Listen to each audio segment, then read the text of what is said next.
The issue of family. Look, I'm bringing objective arguments. Unless you want to say that family is not valuable or marriage is not valuable, okay? But otherwise, family and marriage and love, these are valuable things. Objectively, all humans agree.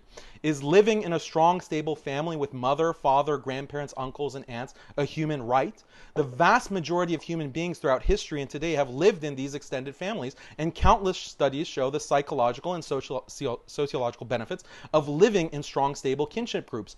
Other studies show that not having family or living in broken families is associated with higher crime, higher depression, higher drug use, higher suicide rate, higher mental health problems, and so forth. Again, it's easy to understand how emphasis on individual liberty and equality above all else is antithetical to objective family value. Family often requires you to sacrifice your own personal desires for the benefit of kith and kin. Taking care of children or taking care of the elderly are significant burdens. If you constantly tell people that maximum freedom is the most important thing above all else, it's no surprise that people will choose self-interest over family again and again. And eventually the institution of family will die off, which presumably you think is a bad thing, Harris. You might have even heard this anecdotally from friends who say bluntly, I have my own dreams and ambitions. I can't waste time on children or my parents. This is the anti-family sentiment that has spread like cancer in the modern world, and it's because of prioritizing individual liberty. And all the stats, again, prove it. Just look at average household size. For example, according to Pew, North America and Europe have the smallest average household sizes, whereas the Muslim world has double the household sizes of the West. Pew Research also shows that living alone is more common in wealthier countries, especially North America and Western Europe. Fertility rates are plummeting throughout the modern world. UN report shows that in Europe, the fertility rate is below replacement, only 1.6 child per woman. The same thing in North America, below replacement levels, but Muslim world, it's double or triple those fertility rates.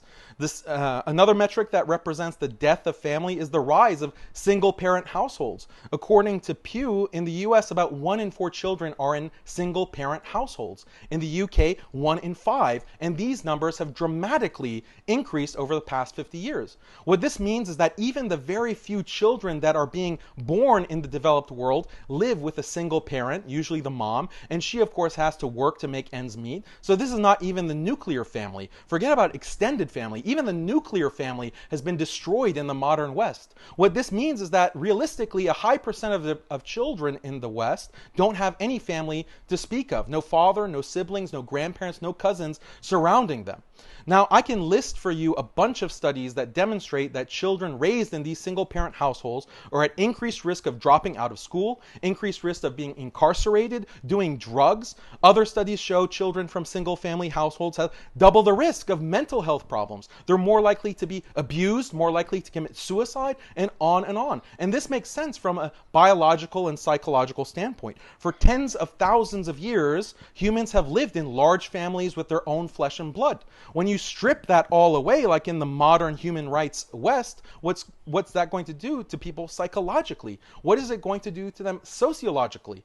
Again, we see Muslims at the opposite end of the spectrum with all of these stats, and this is because of the rules in Islamic law, rules that specify parental rights, known as birr al-walidain, being good to parents, emphasis by the Prophet, peace be upon him, on fertility and having big families, emphasis on kinship rights and duties known as silat al-rahim, emphasis on getting married young, emphasis on taking care of elderly family members, not just dumping him in a nursing home, as is increasingly common throughout the West.